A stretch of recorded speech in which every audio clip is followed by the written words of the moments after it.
प्रत्येक व्यक्तीला जो प्रश्न पडलेला आहे की अजितदादांचा जो ॲक्सिडेंट होता तो एक अपघात होता का घात होता, हा प्रश्न प्रत्येक व्यक्तीला पडलेला आहे। काल मुंबईकडे येत असताना पिंपरी चिंचवडमध्ये जेव्हा माझी गाडी स्लो झाली, सिग्नल लागलं होतं, तेव्हा माझ्या लेफ्ट साइडला एका रिक्षा चालकाने त्याची रिक्षा थांबवली, खाली उतरला आणि माझी काच वर होती त्यामुळे काचेवर त्याने आवाज केला। काच खाली घेतल्यानंतर त्याने सांगितलं, अहो 9 तारखेला तुम्ही संध्याकाळी अजितदादांबद्दल काहीतरी सांगणार होता ॲक्सिडेंट बद्दल, त्याचं काय झालं? मी त्यांना सांगितलं काल नाही, म्हणजे 9 तारखेला नाही तर 10 तारखेला मी या बाबतीत मला काय वाटतं हे तिथं सांगणार आहे। या प्रेस कॉन्फरन्सच्या माध्यमातून आणि तुमच्या सर्वांच्या मदतीने लोकांपर्यंत मी आता पोहोचतोय। काही लोकांनी भावनिक होऊन काही व्हिडिओ टाकलेत। ते व्हिडिओ कसे आहे की दादा परत येतील। 6 जण विमानामध्ये होते, 6वी व्यक्ती दादा होते। जी बॉडी तिथं सापडली ती दादांची नव्हतीच। दादा आज येतील, उद्या येतील। मला त्यांना सांगायचं आहे की आज जर दादा परत आले तर मी सुद्धा त्यांना घट्ट मिठी मारेल। पण ॲक्सिडेंट झाल्यानंतर 6 दिवस दररोज जेव्हा मी उठत होतो तेव्हा मला असं वाटत होतं काहीतरी घाणेरडं स्वप्न मी तिथं बघितलेलं आहे की दादांचा ॲक्सिडेंट झाला आणि ते फक्त स्वप्नच होतं आणि खऱ्या अर्थाने ही गोष्ट घडली नाही असं कुठेतरी मला तिथं वाटत होतं। कधीपर्यंत?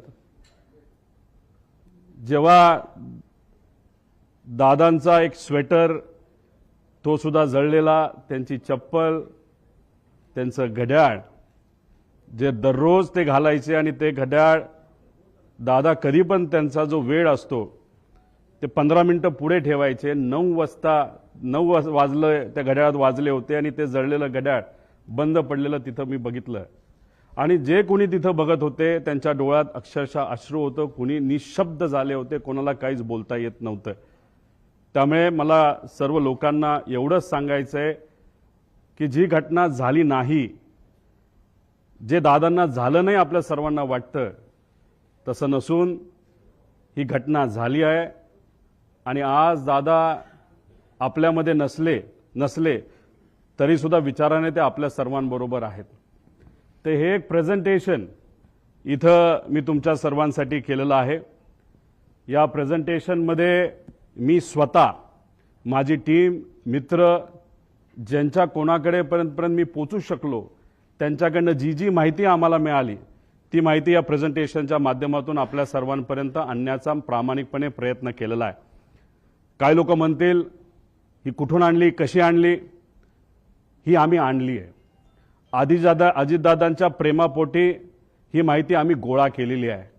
मी सरकारमध्ये नाही, आम्ही सरकारमध्ये नसलो तरी जे काही जमलं, कारण का शेवटी दादा असतील, साहेब असतील, आम्हा सर्वांना एवढंच सांगितलेलं आहे की प्रयत्न करत राहावा आणि तो प्रयत्न या प्रेझेंटेशनच्या माध्यमातून हाच केलेला आहे की खरं काय घडलं याची माहिती लोकांना पाहिजे, आम्हाला माहिती पाहिजे, म्हणून हा प्रामाणिक असा प्रयत्न तिथं केलेला आहे। माझ्यासारख्या छोट्याशा कार्यकर्त्याला जर एवढं जमत असेल तर मला असं वाटतं की जर सगळ्या रिसर्च एजन्सी, इन्व्हेस्टिगेशन एजन्सी जर सरकारने नाही तर सरकारमध्ये असणाऱ्या लोकांनी जर लावल्या तर लवकरात लवकर आपल्याला या बाबतीतलं रहस्य त्या ठिकाणी कळू शकतं। सुरुवात करत असताना आता दादांचा मुंबई ते बारामतीचा विमान प्रवास थोडक्यात दिलेला आहे। 210 किलोमीटर विमानाचं अंतर त्यांना तिथं कव्हर करायचं होतं। 27 मिनिटं त्यांना त्या ठिकाणी लागणार होती आणि विमान कुठलं होतं तर VSR ही एक कंपनी ऑपरेटर, त्यांचं त्या ठिकाणी ते होतं। लेअरजेट नावाचा एक ब्रँड आहे, बंबार्डियर नावाची एक कंपनी आहे कॅनडाची, पण हे विमान हे अमेरिकेमध्ये त्या ठिकाणी बनलं आहे। पुढं आता याबद्दल विमानाबद्दल बोलायचं झालं, बंबार्डियर एरोस्पेस 2010ला हे विमान बनलेलं आहे। लेअरजेट 45 हे विमानाचा टाईप आहे। खूप फास्ट विमान असतं, 51,000 फूट उंचीवर हे विमान त्या ठिकाणी ट्रॅव्हल करतं। बाकीचे जर विमानं आपण बघितली त्याच्यामध्ये कुठली असू द्या तर ते विमानं हे 41,000च्या आसपास त्या ठिकाणी असतात। आता हे विमान लेअरजेट 45 असं त्या ठिकाणी दिसतं। त्याचे इंटरनल पार्ट हे मी तुम्हाला इथं दाखवले। अंदाजे अजूनपर्यंत आम्हाला कळलेलं नाही, अंदाजे या बाजूला म्हणजे लेफ्ट साईडला दादा इथे कुठंतरी त्या ठिकाणी बसले असावे। या सेक्शन मध्ये आपल्या बॅगा नाहीतर अतिरिक्त जो काय आपल्या बरोबर सामान असतं हे सामान या भागामध्ये त्या ठिकाणी ठेवलं जातं। इथं पेट्रोल म्हणजे ह्या पेट्रोलच्या टाक्या आहेत असं आपल्याला समजायला काय हरकत नाही। बाकी डिटेल जर कोणाला पाहिजे असतं तर हे डिटेलमध्ये इथं दिलेलं आहे। आता या VSR कंपनीची माहिती मला आपल्या सर्वांना द्यायची। याच्यामध्ये विजय कुमार सिंग, त्यानंतर सीमा रिमी सिंग हे दोघं याच्यामध्ये पार्टनर आहेत आणि विस्टा सेल्स प्रायव्हेट लिमिटेड नावाची एक कंपनी आहे। दोन डिरेक्टर विजय कुमार सिंग आणि रोहित सिंग। विजय आणि रोहित हा विजयचा मुलगा आहे। रोहित सिंग बद्दल मी पुढे 2-3 स्लाइड पुढे त्या ठिकाणी आपल्या सर्वांना माहिती देतो। याच्यामध्ये जर बघितलं तर हे 3 शेअर होल्डर इथं दिसतात, पण या खोलामध्ये जर गेलो विस्टा सेल्स प्रायव्हेट लिमिटेड मध्ये 27 वेगवेगळे शेअर होल्डर आहेत। ह्याच्यात जर खूप खोलात आपण गेलो तर कोणाची कंपनी आहे, कोण तिथं शेअर होल्डर आहे, विमान कोणाचे हे तिथं आपल्या सर्वांना कळेल, पण याच्या खोलामध्ये तिथं आम्ही जात नाही। त्या पद्धतीची माहिती आमच्यापर्यंत आहे, पण अजून खोलात जाऊन जर उद्या जाऊन लागलं तर ती माहिती आपल्या सर्वांना आम्ही देऊ शकतो। त्यानंतर या कंपनीकडनं या कंपनीचं म्हणजे VSRचं तसं बघितलं तर लेअर जेटच्या बाबतीत त्यांची मोनोपोली आहे या देशामध्ये। सगळ्यात जास्त लेअर जेटचे विमानं जर कोणाकडे असतील तर ते VSR नावाच्या कंपनीकडनं।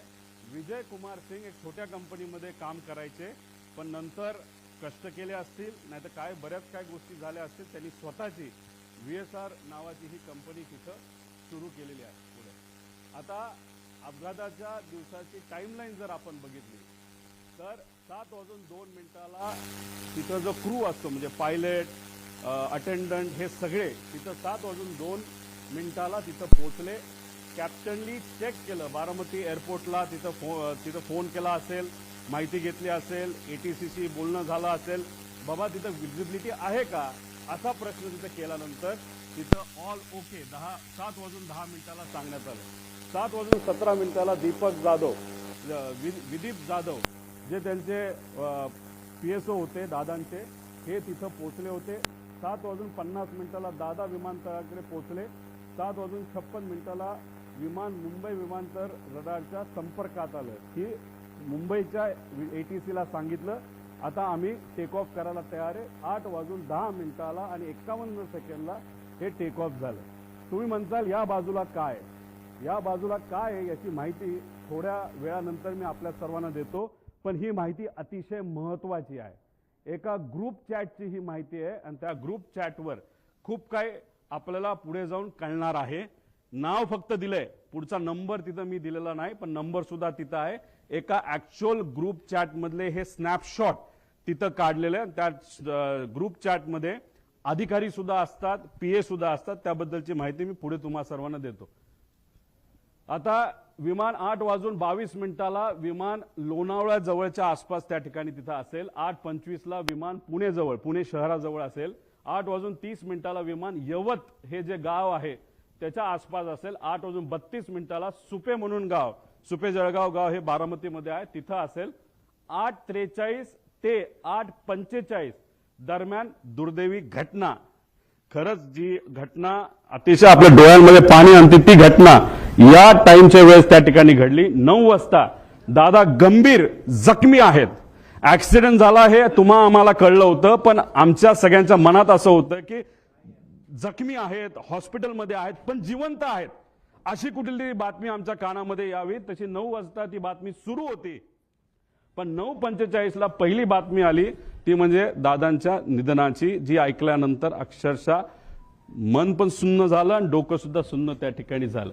आता ही माहिती म्हणजे हा जो प्रवास आहे, हा प्रवास हे जे एक सॉफ्टवेअर आहे नाहीतर ऍप आहे, ज्याच्याकडे विमान असेल त्यांना हे ऍप उघडता येईल, जो पायलट असेल हे ऍप उघडता येईल। युनिव्हर्सल ऍप आहे, याच्यामध्ये तुम्हाला सगळ्या विमानाची माहिती तिथं कळू शकते। त्याच्यात जर आपण गेलात तर ह्याच्यामध्ये हे किती वर्षापूर्वीचं विमान होतं तर 16 वर्षापूर्वीचं ही सगळी माहिती असते। ह्याच्या आधी 2 दिवस म्हणजे 26ला आणि 25ला हे विमान कुठं गेलं होतं? मुंबई सुरतला एकदा गेलं, परत सुरत मुंबईला तिथं गेलं. म्हणजे हा जो विमानाचा प्रवास आहे ही घटना घडायच्या आधी तर सुरतला हे विमान तिथं जाऊन आलं होतं. आता हे महाशय म्हणजे हे जे मालक आहेत सिंग यांनी काय स्टेटमेंट दिलं? विमान चांगल्या स्थितीत होते आणि मेंटेन्ड होते, हा सगळ्यात महत्वाचा मुद्दा तिथं आहे. वैमानिक अनुभवी होते, हा दुसरा महत्वाचा मुद्दा त्याच्यामध्ये आहे. अपघात व्हिजिबिलिटी इश्यूमुळे झाल्याची शक्यता आहे, हाही मुद्दा त्याच्यामध्ये त्या ठिकाणी आहे. आता या आमच्या ताई बारामतीच्या आहेत, त्यांचं काय स्टेटमेंट हे थोडंसं तुम्ही ऐकून घ्यावं. गावाकडून आलं होतं, पूर्ण असा विमानाचा आवाज वेगळाच येत होता नेहमी.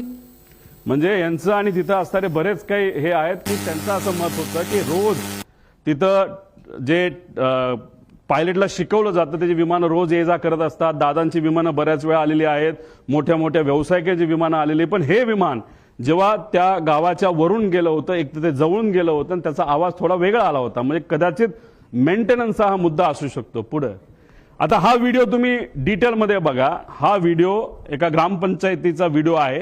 हे गोल दाखवलंय, तो जे विमान आलं सरळ झालं ते तिथं टिल्ट झालं आणि दुर्दैवी 11 सेकंदात ते खाली आपल्या सगळ्यांना पडलेला आणि तो स्फोट झालेला त्या ठिकाणी बघायला मिळाला. म्हणजे हा सगळा सीसीटीव्ही फुटेज हा आपल्या सर्वांना बघायला मिळतो आणि हे झालं, हे सीसीटीव्ही फुटेज आपल्याला मिळालं म्हणून आता आपण सर्वजण चर्चा करू शकतोय.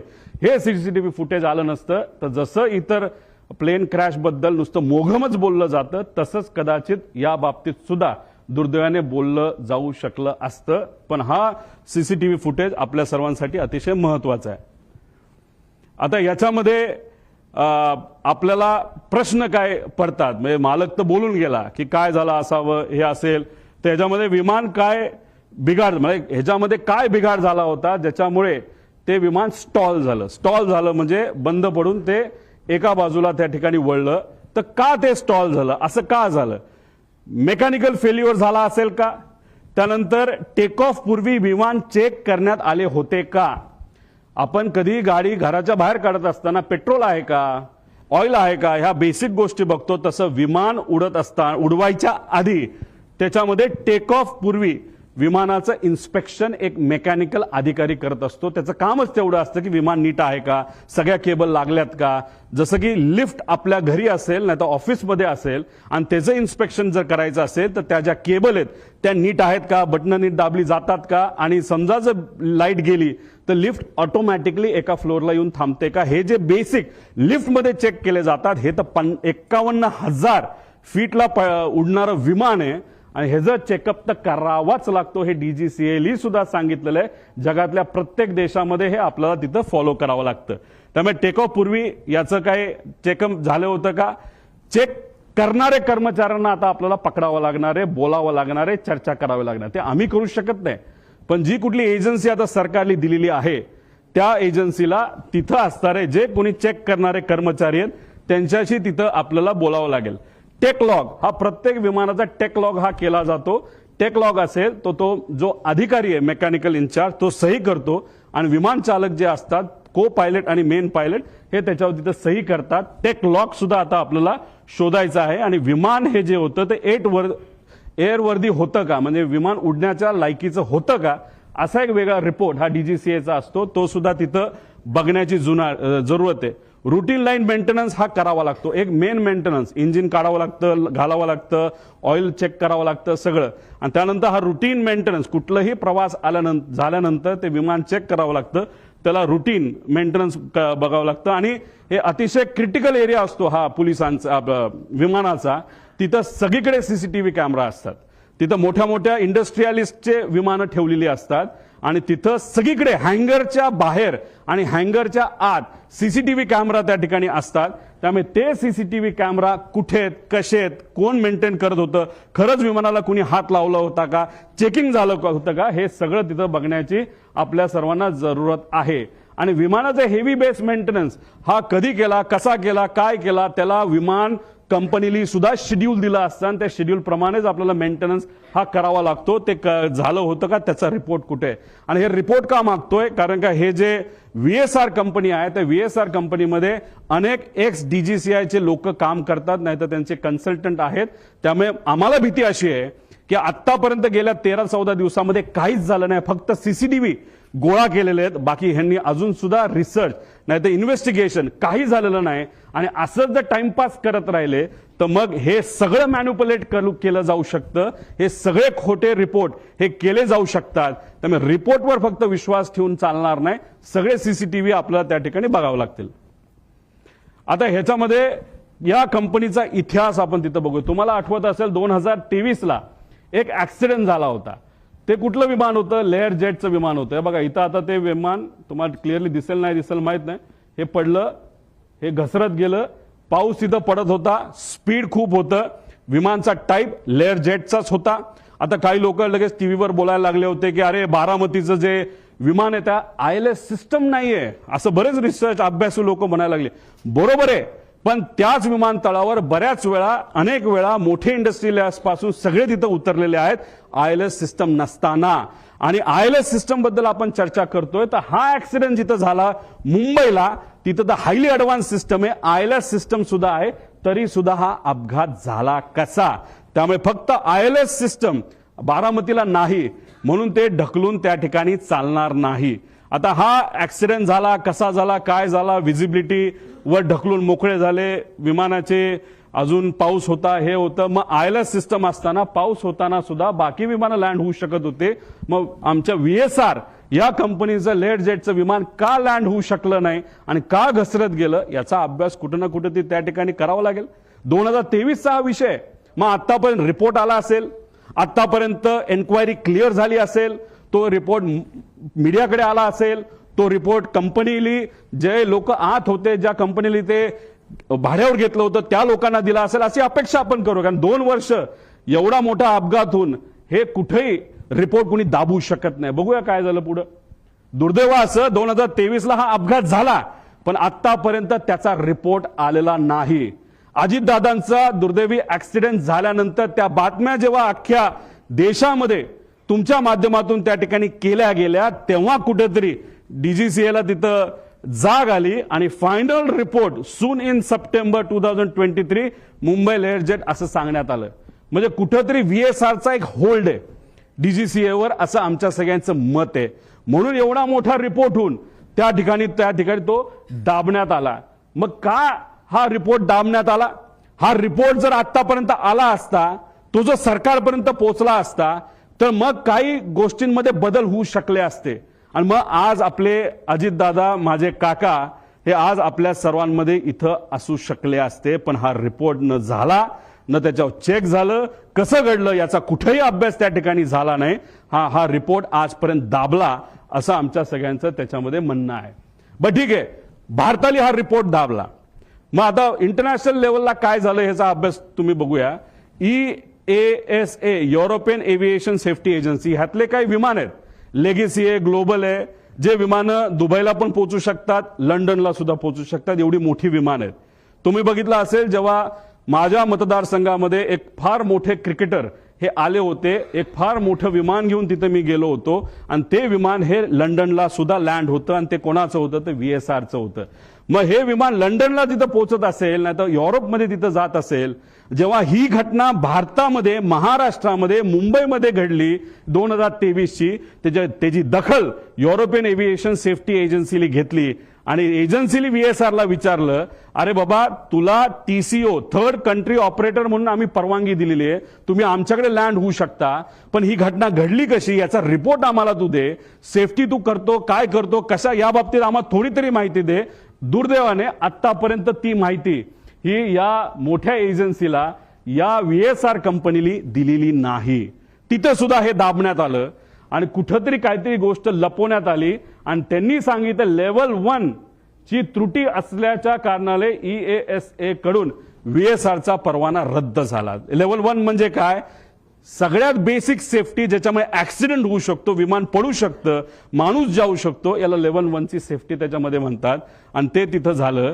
आता there is major non compliance, त्याने हे direct serious risk to flight safety immediate corrective action required, त्याशिवाय आम्ही उडून देणार नाही असं युरोपियन एजन्सीने सांगितलं. आणि त्यांनी काय केलं, सस्पेंडेड ऑपरेशन, ग्राउंडेड एअरक्राफ्ट, सगळे अप्रुव्हल्स आणि सर्टिफिकेट काढून टाकले.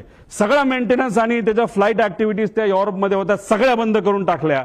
आता हे जर युरोपची कंपनी करू शकते, हे महाराष्ट्रात घडलं, देशात घडलं, तरी व्हीएसआर अजूनपर्यंत का विमानं उडवते असा प्रश्न आमच्या सगळ्यांचा आहे. माझे काका गेले, आपले दादा त्याच्यात गेले, पण आज व्हीएसआरच्या माध्यमातून सीएमांची फ्लाईट तिथे घेतल्या जातात, सगळ्या मंत्र्यांच्या फ्लाईट घेतल्या जातात, तिथं दुसरे उपमुख्यमंत्र्यांच्या फ्लाईट घेतल्या जातात. त्यांच्या सेफ्टीबद्दल तर आपण विचार केला पाहिजे. एक नेता आमचा गेला, पण बाकी नेत्यांचं काय? मग ह्या व्हीएसआरला अजूनपर्यंत का परवानगी दिली जाते? त्यांचा एवढा होल्ड की अजितदादांचा ऍक्सिडेंट होऊन सुद्धा त्यांना तिथं थांबवलं जात नाही. ESA सारख्या मोठ्या एजन्सीनी त्यांचा रद्द परवाना करून सुद्धा त्यांना तिथं परवानगी दिली जाते. तर एवढं फेवर व्हीएसआरला का केलं जातं असं आमचं मत आहे. मग आम्ही काय केलं, एक्स पायलट, जे पायलट व्हीएसआर कंपनीमध्ये काम करत होते, जे इंजिनियर व्हीएसआर कंपनीमध्ये काम करत होते, DGCA चे एक्स अधिकारी जे व्हीएसआरला ओळखून होते, या सर्व लोकांची चर्चा केल्यानंतर तुमच्यातले काही अभ्यासू आणि रिसर्च करणारे पत्रकार सुद्धा अशा लोकांना भेटल्यानंतर ह्या गोष्टी समोर आल्या. फ्लाईट ड्युटी टाइम लिमिटेशन, 12 तास गॅप लागतो. जर मी पायलट असेल आणि मी जर उडवलं असेल तर 12 तासानंतरच फ्लाईट उडू शकतो. पण ही कंपनी, व्हीएसआर कंपनी, हे जे रिपोर्ट असतात FDTL, हे मॅन्युपुलेट करतात. म्हणजे फक्त आकड्याचा खेळ त्या ठिकाणी केला जातो. आणि 6 तासापूर्वी सुद्धा जर एखादा पायलट आला असेल तर त्याचा कदाचित इन्सेंटिव्ह दिलं जातं, नाही तर तुला नोकरीवरनं काढतो असं सांगितलं जातं आणि लगेचच त्याला तिथं विमानात बसवलं जातं. त्यानंतर कॉकपिट व्हॉइस रेकॉर्डिंग, म्हणजे एक असतो ब्लॅक बॉक्स. ब्लॅक बॉक्समध्ये फक्त आवाज स्टोअर होतो असं नाही, आवाजाबरोबर ते जे इक्विपमेंट्स आहे ते कसे बिहेव करत होते, कुठं काय एक्सेलरेशन होतं, स्पीड काय होतं, आपली पोझिशन काय होती, कुठला काटा कुठं होता, हे सगळं ब्लॅक बॉक्समध्ये तिथं येतं. पण नॉर्मली जर आपल्याला कॉकपिट व्हॉइस रेकॉर्डर, हे साधे रेकॉर्डर असतात, त्यात कॉकपिटमध्ये काय झालं, संभाषण काय झालं याची माहिती आपल्याला देता येते. व्हीएसआर मध्ये कॉकपिट व्हॉइस रेकॉर्डर सिस्टम हे बंद ठेवलं जातं. त्यानंतर चेकलिस्ट टेकलॉग हा मेंटेन नीट केला जात नाही, तर मॅन्युपुलेट केला जातो. स्टँडर्ड ऑपरेटिंग प्रोसिजर SOP त्यांचं कुठेही नाही. आणि कॉस्ट कटिंग मध्ये हे महाशय, ही कंपनी अतिशय माहिर आहे. त्याच्यामध्ये मेंटेनन्समध्ये कमतरता दाखवणं, नाही तर कुठलंही विमान, नाही तर हेलिकॉप्टर घ्या, ते हेलिकॉप्टर जर आपल्याला उडवायचं असेल तर त्याच्यामध्ये तास दिले जातात.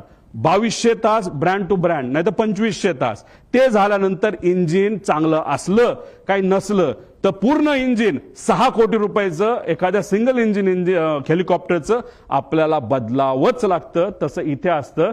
पण या कंपनीकडनं तिथं टायमिंग हे कुठेतरी चेंज केले जातात, मॅन्युपुलेट केले जातात आणि त्यामुळेच कुठेतरी ही घटना घडतात असं आमच्या सगळ्यांचं त्याच्यामध्ये मत आहे. आता गो अराउंड, आता अजितदादांना घेऊन हे विमान फ्लाय करत होतं VVIP, म्हणजे ज्यांना Z सिक्युरिटी, Z+ सिक्युरिटी आहे, अशा व्यक्तीला हे विमान घेऊन चाललं होतं. विमान उडत असताना जर तिथं व्हिजिबिलिटीचा इश्यू असेल नसेल तरी त्या पायलटला 2 स्टेशन द्यावं लागतात. एक जिथं चाललाय तिथं आणि बॅकअप एअरपोर्ट तुम्हाला सांगावं लागतं. कदाचित ह्यांनी मुंबई ते एअरपोर्ट दिलं असेल, नाही तर हैदराबाद तिथं दिलं असेल. आता तिथं गो अराउंड करत असताना एकदा ट्राय केला, दुसऱ्यांदा कदाचित त्यांना ते दिसलं नसावं. त्यांनी सांगितलं हो दिसलं, पण दिसलं नसावं, तर तिसऱ्यांदा राऊंड घ्यायला पाहिजे होता. पण ह्यांनी तो घेतला नाही. दुर्दैवाने सेकंड अटेम्प्टलाच त्यांनी तो प्रयत्न केला. जी घटना घडली ती घडली. आणि दुसरं कसं असतं, ह्यांना पुढे कुठे जायचं होतं, अजित काकांना घेऊन हे कुठं जाणार होते, बारामतीला जाणार होते. आणि बारामतीवरनं हे कुठं जाणार होते, शमशाबाद ते पटना, तिथं कोणतरी व्यक्तीला तिथं घेऊन जाणं. म्हणजे ह्यांना घाई होती, नाही बाबा जायचंच आहे, नाही तर 10 लाख रुपये आपलं जे भाडं आहे ते त्याच्यामध्ये बुडू शकतं. आपण पुण्याला गेलो तर हे भाडं आपण बारामतीला पोहोचू शकलो नाही, तेही पैसे आपल्याला मिळणार नाही. म्हणून कुठंतरी या कंपनीकडनं या पायलटवर प्रेशर होतं असंही आपल्याला त्या ठिकाणी बोलता येईल. आता दुसरं स्टॉल वॉर्निंग सिस्टम, म्हणजे याच्यामध्ये एखादं विमान स्टॉल होण्यापूर्वी आपल्याला एक अंदाज येतो, काही ती गडबड त्याच्यामध्ये होते. हे विमान स्मार्ट विमान असतं आणि ह्याच्यातली ही जी काय स्टॉल वॉर्निंग सिस्टम आहे, आमचा प्रॉपर इंटेल आहे. आमचं काही लोकांशी तिथं बोलणं झालंय, फक्त त्यांनी सांगितलं आमचं कृपा करून तुम्ही नाव नका सांगू, आमच्या नोकऱ्या तिथं जातील. त्यांची चर्चा अशी, जे विमान अजित काकांना घेऊन तिथं ते ऍक्सिडेंट झालं त्याच्यामध्ये ही जी स्टॉल वॉर्निंग सिस्टम ती बंद होती. ती बंद असल्यामुळे काही गोष्टी आपल्याला आधीच कळल्या नाही आणि त्यामुळे ती घटना त्या ठिकाणी घडली असावी असं काही तज्ज्ञांचं तिथं मत आहे. आणि हेवी बेस मेंटेनन्स केलं कुणी ह्याच्यासाठी आम्ही हे पुरावे त्या ठिकाणी मागतोय. पीटीटी पुश टू टॉक म्हणजे तुमची वॉकी टॉकी असते, आपण बटन दाबतो, आपण बोलतो, पलीकडचा ऐकतो, तसं विमानामध्ये पीटीटी असतं. हे पीटीटी जेव्हा चालू होतं तेव्हा कॉकपिटमध्ये बटन दाबल्यानंतर जे जे काय चालू असतं, जसं की आता मी पोहोचतोय, आता लँड होतोय, मी पुढे तुम्हाला ट्रान्सक्रिप्ट दाखवेल, तर ते सगळं कळतं. तर जेव्हा मेन पायलट हा जर कपूर असेल तर पाठक ज्या पायलट होत्या ह्या को पायलट होत्या. को पायलट जनरली ते इंटरॅक्शन करतात एटीसीची. तेव्हा ती पीटीटी त्यांनी दाबलं होतं तेव्हा त्या वातावरणामध्ये ते जेव्हा शेवटचं वाक्य ओ शिट होतं तेव्हा सुद्धा त्याच्या आधी सुद्धा त्या विमानामध्ये कुठंच ही वॉर्निंग सिस्टीमचा आवाज येत नव्हता. पीटीटी दाबून सुद्धा शुकशुकाट होता म्हणजे ही सिस्टम तिथं बंद होती असं आमचं त्या ठिकाणी म्हणणं आहे. आणि त्यासाठी जे एटीसीचं रेकॉर्डिंग आहे ते तुम्ही चेक केलं, पीटीटी दाबल्यानंतर त्याच्यामध्ये कुठेही ते वॉर्निंग तिथं आल्या नाहीत. आणि ब्लॅक बॉक्स जेव्हा रिकव्हर केला जाईल त्यानंतर आपल्याला बऱ्याच गोष्टी या बाबतीतला कळतील. आता दुसरा विषय असा आहे की हा व्हिडिओ तुम्ही ऐका, मग तुम्हाला त्या ठिकाणी मी सांगतो. आमच्या गावातनं उतरताना आमच्या गावात एक मंदिर आहे, त्या मंदिराच्या कळसाला सुद्धा टेकायची काही लोकांना शक्यता. आता हे त्याच वेळी आमच्या गावातनं उतरताना आमच्या गावात एक मंदिर आहे, त्या मंदिर 51,000 फीटला ते उडतं आणि जेव्हा तुम्ही त्या एअरपोर्टच्या जवळ येत असता आणि फारच जमिनीच्या जवळ आल्यानंतर ही सिस्टम तुम्हाला वॉर्निंग देते. जेव्हा तुम्ही एखादा हिंदीचा पिक्चर नाही तर इंग्लिशचा पिक्चर बघितला असेल तेव्हा तिथं तुम्हाला जाणवत असेल एक आवाज ते विमान देत असतं की warning approaching land, warning approaching land, अशा प्रकारची ही सिस्टम त्याच्यामध्ये असते. आणि दुर्दैव असं आमचं असं मत आहे की मंदिराच्या जर जवळ गेला असेल तरी पीटीटी चालू असताना हा आवाज तिथं आपल्याला कुठंही ऐकायला मिळालेला नाही. आणि हे सगळं संभाषण हे एटीसी वर त्या ठिकाणी झालेलं आपण बघू शकतो. ते रेकॉर्डिंग तुम्ही बघितलं, आमच्याकडे त्याचा एक प्रिंट आहे आणि ती प्रिंट हे सरकारला सुद्धा त्या ठिकाणी दिली गेली आहे. ते पुरावा आमच्याकडे आहे त्याच्यामध्ये कुठंच. आणि आम्ही जेव्हा काही लोकांशी बोललो तेव्हा त्यांच्याकडनं सुद्धा आम्हाला कळालं की अशा पद्धतीने आम्हाला कुठंच काही हे ऐकू आलं नाही. त्यामुळे ही जी सिस्टम आहे ती सुद्धा बंद होती, आता खराब झाली होती. आता ह्याच्यामध्ये व्हीएसआर संदर्भातले काही प्रश्न की हेवी बेस मेंटेनन्स हा कुठं केला जातो हे आपल्याला माहिती घ्यावं लागेल. या देशामध्ये 2च एमआरओ आहेत. एक मुंबईच्या आसपास आहे, प्रफुल्ल पटेल साहेबांची मालकी त्या एमआरओची असं आम्हाला त्या ठिकाणी कळतं, आणि दुसरं कुठे दिल्ली साईडला त्या ठिकाणी आहे. पण हे एमआरओ आहे. पण ह्या कंपनीकडे एक वेगळा एमआरओ होतो असं म्हणतात. ते स्वतःच्या कंपनीच्या माध्यमातून ही सगळी 27 विमानं ते मेंटेन त्या ठिकाणी करत होते. मग त्यांच्याकडे एक्सपर्ट होते का? जसं तुमच्या कंपनीमध्ये म्हणजे तुम्ही सगळे वेगळ्या वेगळ्या चॅनलचे असला तरी जर 5च चॅनल असतील तर हा रिपोर्टर जास्तीत जास्त या 5 मध्येच कुठेतरी जाणार आहे. मग तिथून नोकरी निघाली की परत 5 मध्ये दुसरीकडे जाणार आहे. तसंच एमआरओ जर 2च असतील तर मग ते लोक कोण आहेत जे लोक या व्हीएसआर कंपनीमध्ये आज काम करतात? पूर्वी ते कुठं काम करत होते? कोण आहेत ते? कुणी ते सह्या केल्या? रमेश नावाचा माणूस कोण आहे? त्याचा काय अनुभव आहे? तो मेंटेनन्सचा त्याला का प्रमुख केलं? त्याला तुम्ही एन्क्वायरीसाठी घेतलं का तो गायब झालाय? हे सगळे प्रश्न आपल्याला तिथं पडू शकतात. एन्क्वायरी कुठंच नाही चालली म्हणून आम्हाला आमच्या लेवलला माझ्या काकासाठी आमच्या दादासाठी या सगळ्या गोष्टी करायला लागतात. आणि ह्या सगळ्या गोष्टी लवकरात लवकर सरकारने जर केल्या नाही तर मग आपल्याला खरं रहस्य काय हे त्या ठिकाणी तिथं कळणार नाही. त्यामुळे हेवी बेस मेंटेनन्स कुठं केला जातो हे सुद्धा बघितलं पाहिजे. आणि डीजीसीए मधील काही माजी अधिकारी हे या कंपनीमध्ये काम करत असल्यामुळे एक होल्ड आहे या कंपनीचा असं आमचं मत आहे. पुढे घ्या. आता व्हीएसआर संदर्भात गंभीर बाबी आणि बारामती अपघातात आलेला, आता याच्यामध्ये व्हीएसआरची एक सवय आहे जी आम्हाला कळली आणि हे जोपर्यंत सीसीटीव्ही आपण बघणार नाही तोपर्यंत आपल्याला कळणार नाही. तर हे लोक काय करायचे नाही तर करतात तर हे कॅन असतात विमानाचे, जसं दादा ज्या विमानामध्ये बसलेले मागे मी म्हणलो तो बॅग ठेवायची जागा आणि दादा खूप जास्त लांब जाणार नव्हते त्यामुळे ह्यांना एक सवय त्यांच्याच एका अधिकाऱ्याने आणि पायलटली मला सांगितलंय आम्ही कॅन एक्स्ट्रा इल्लीगल आहे, डीजीसीए अलाव करत नाही. आम्ही एक्स्ट्रा कॅन 50-50 लिटरचे हे 8 ठेवत असायचो. म्हणजे जिथं कुठं लँड होईल तिथे एखादा छोटासा टँकर आणून पैसे देण्यापेक्षा तेच जर आम्ही पेट्रोल ओतलं तर आम्ही सेफ राहू शकतो असं एका माझी पायलटली ज्यांनी व्हीएसआर मध्ये काम केलं असं आम्हाला तिथं सांगितलंय. त्यामुळे जिथं कुठं गेल्या वर्षभरात VSRची विमानं उतरली तिथला सीसीटीव्ही कॅमेरा टेक ऑफच्या आधी आणि मेंटेनन्सच्या आधी हा बघितलाच पाहिजे आणि ह्या गोष्टी खऱ्यात का हे कुठेतरी आपण समजून घेतलं पाहिजे. आणि जर हे खरं असेल तर विमानामध्ये जर पेट्रोल इलिगली एका कॅनमध्ये ठेवलं तर ते विमानासाठी बॉम्ब सारखंच असतं असं आमचं त्या ठिकाणी मत आहे. पुढं आता याच्यामध्ये VSR संदर्भात गंभीर बाबी आहेत आणि काय कोणाला बघितलं पाहिजे, ह्यात क्लिअरन्स इंजिनियरला पकडलं पाहिजे, त्याशी चर्चा केली पाहिजे, क्वालिटी इंजिनियरशी बोललं गेलं पाहिजे, मेंटेनन्स इंजिनियरशी त्याच्यामध्ये बोललं पाहिजे. आणि हे सर्व नियमाचं उल्लंघन जर या कंपनीकडनं त्या ठिकाणी झालं पाहिजे तर या व्यक्तीवर कारवाई होणं आणि मनुष्यबळाचा गुन्हा या कंपनीच्या मालकांवर होणं अतिशय महत्वाचं आहे असं आमचं त्या ठिकाणी मत आहे. त्यानंतर EASA ने कंपनीला TCO परवाना सुरक्षेच्या कारणामुळे जर कॅन्सल केला असेल तर त्याला काही ना काही कारण आहे. आणि असं आहे की हे EASA ही जी युरोपियन कंपनी त्यांनी ऑलरेडी एक कॉपी DGCA ला पाठवलेली आहे. त्यामुळे DGCA ला मला विचारायचं आहे की ही कॉपी तुमच्याकडे येऊन सुद्धा तुमच्याकडे ती दिल्या गेल्यानंतर सुद्धा तुम्ही VSR ला का ऑपरेटिंग टर्म्स मध्ये ठेवलं, का त्याचा तुम्ही परवाना रद्द नाही केला असा प्रश्न एक पुतण्या जली काकाला त्या ठिकाणी घालवलेला आहे, त्याचा त्या पुतण्याचा आणि एका कार्यकर्त्याचा त्या ठिकाणी आमचा प्रश्न आहे. आणि एवढं मोठं घात असून सुद्धा आता सुद्धा मुख्यमंत्री आणि दुसरे उपमुख्यमंत्री आणि बाकी नेते अजून सुद्धा VSR कंपनीच्या माध्यमातून ट्रॅव्हल करतायत, विमानातून त्या ठिकाणी ते जात आहेत. हे अतिशय घातक आहे. त्यामुळे या बाबतीची नोंद सरकारने तिथं घेणं फार महत्वाचं आहे. आता तुम्ही म्हणाल हे जे आहे हे काय आहे, एक ग्रुप असतो, सर्व मंत्र्यांकडे 2 ग्रुप असतात, ते ग्रुपचं नाव ते वेगळे ठेवू शकतात, पण एक साई एव्हिएशन नावाची कंपनी आहे, एरो नावाची कंपनी आहे. आता इथं मी GR तुम्हाला दिल्यानंतर तुम्हाला लागलं तर आम्ही